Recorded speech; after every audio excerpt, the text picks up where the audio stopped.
Dios les bendiga, soy el pastor Gilberto Gutiérrez de la Iglesia Bautista de México DF. Me da mucho gusto saludarlos en este viernes 28 de julio de 2017. Estamos con la segunda parte del Salmo 106.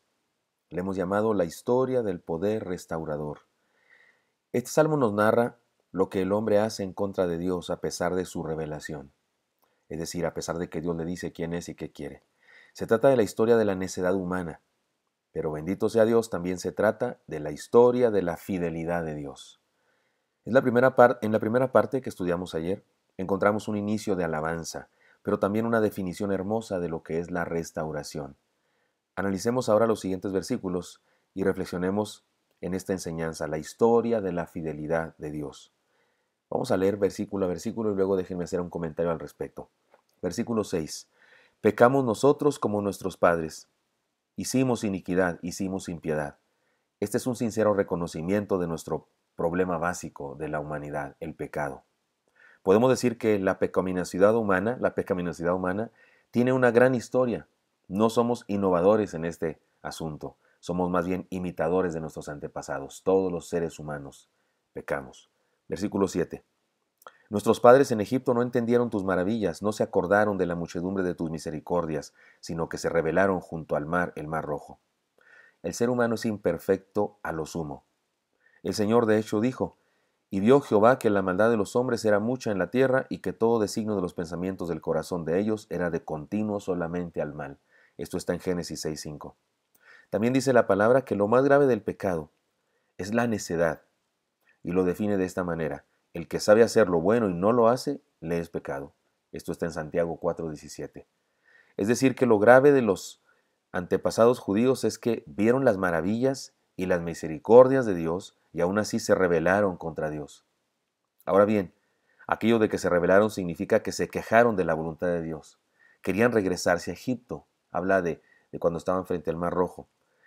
Y se quejaban de haber sido llevados a esa situación de peligro. ¿Acaso no había suficientes sepulcros en Egipto que nos trajiste acá a morir, Moisés? Decían. Se parece a lo que hacemos nosotros.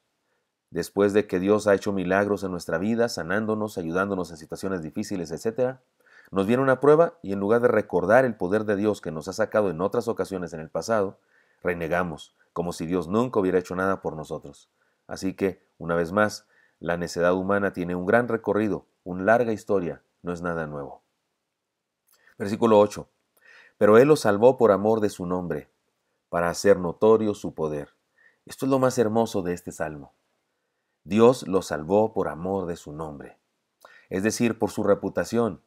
No era posible que habiéndolos sacado de Egipto para llevarlos a la tierra prometida, los dejara tirados frente al Mar Rojo, por su fracaso. No, Señor, los perdonó y les dio una nueva oportunidad para dejar en claro que cuando Él se propone algo con una persona, lo cumple. Esta es la parte central de esta porción del Salmo. Hay esperanza en Dios. Dios nos salva, nos perdona, nos restaura. Versículo 9. Reprendió al mar rojo y lo secó, y le hizo ir por el abismo como por un desierto.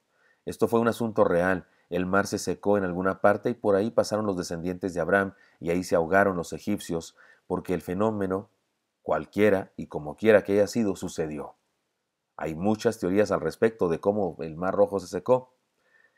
Los que dicen, por ejemplo, que un cometa pasó muy cerca de la Tierra y con su cola dejó caer gases en la atmósfera que provocaron las plagas que se mencionan en el libro antes del Éxodo y que también provocaron otros fenómenos meteorológicos que hicieron que el mar se secara.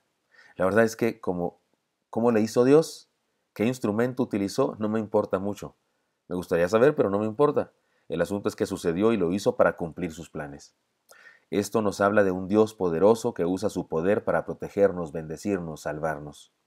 Versículos 10 y 11 dicen así: Lo salvó de la mano del enemigo y lo rescató de mano del adversario. Cubrieron las aguas a sus enemigos. No quedó ni uno solo. Y está hablando de cuando cruzan el Mar Rojo y el Mar Rojo se cierra sobre los egipcios. Qué hermosa imagen la de esta narración. El amor de Dios por sus seguidores, sus hijos, los miembros de su pueblo, es tal que resulta peligroso a alguien convertirse en nuestro enemigo. Más, más les valdría respetarnos a los seguidores de Dios, porque Dios defiende lo suyo. Versículo 12.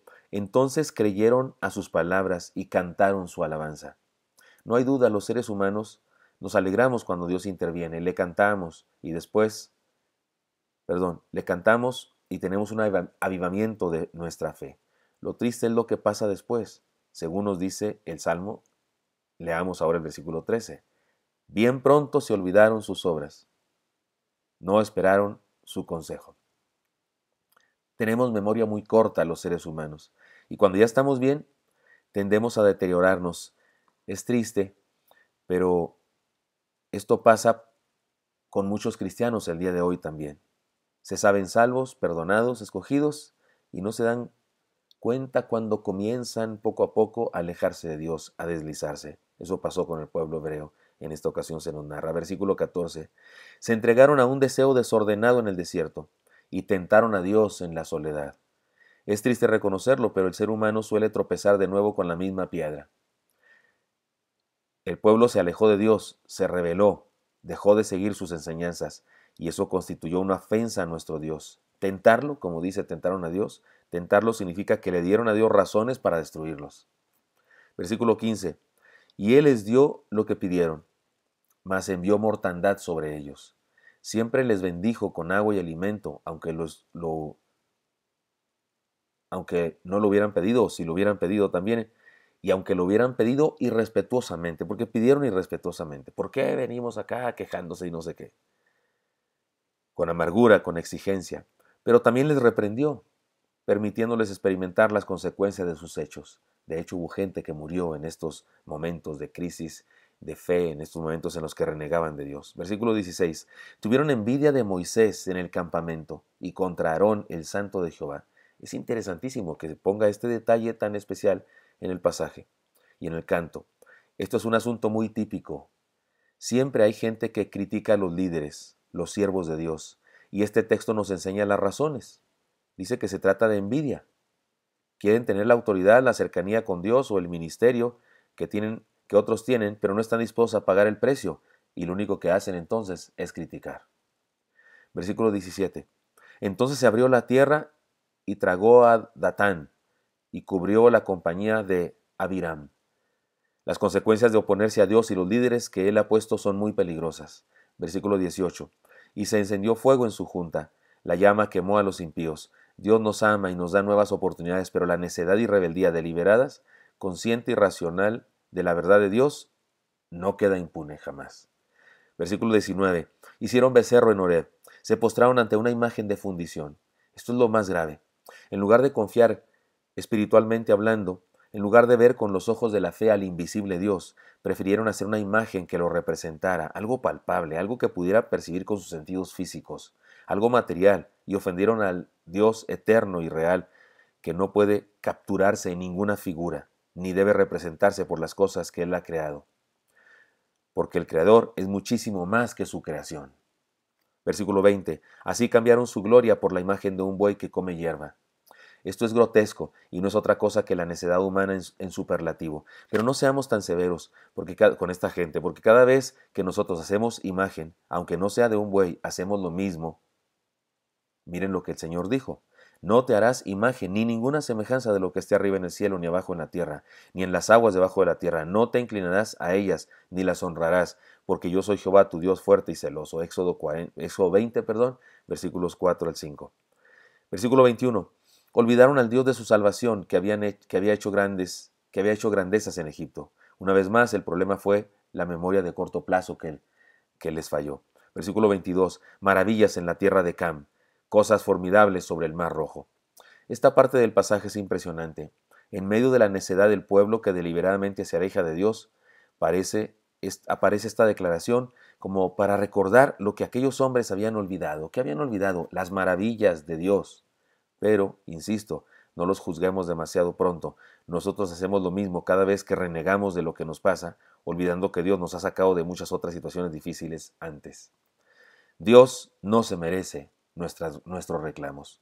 Muy bien, hasta ahí vamos a dejar la lectura del pasaje y la reflexión del pasaje. Mañana estudiaremos lo que sigue, pero déjenme concluir diciendo lo siguiente. Ya hemos aprendido algunas cosas en este recorrido por la historia de la necedad humana, pero también hemos podido apreciar la historia de la fidelidad de Dios. Por eso déjeme concluir diciendo 7 declaraciones. Número 1, el ser humano es un ser inclinado al mal.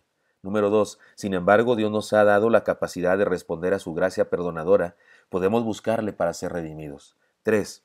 Este salmo es una confesión del salmista en representación del pueblo, y que se haya perpetuado como un canto significa que como pueblo estaban de acuerdo con la confesión, por eso lo cantaban y lo cantaban y lo volvían a cantar. 4. Podemos decir que el hombre es tan imperfecto que ni siquiera es perfectamente malo. Hasta para ser malos somos malos, ya que hay un rayo de esperanza en nosotros, pues podemos volvernos a Dios buscando su gracia y su perdón. 5. El Salmo hace un resumen de la historia de la fe, y ésta se sintetiza en lo siguiente: Dios es fiel. 6. Podemos ser mejores cada día y aprender de los malos ejemplos. Recordemos quién es Dios y lo que ha hecho en nuestra vida y confiemos en Él en toda circunstancia y no sigamos las costumbres de otros. 7. Experimentemos su salvación creyendo persistentemente, obedeciendo a sus mandamientos, o intentándolo con pasión por lo menos, y recordando que Él es fiel. Hermanos y amigos, Dios es fiel. Espero que esto sea muy útil para usted y me encantará encontrármelo el día de mañana. Hasta pronto.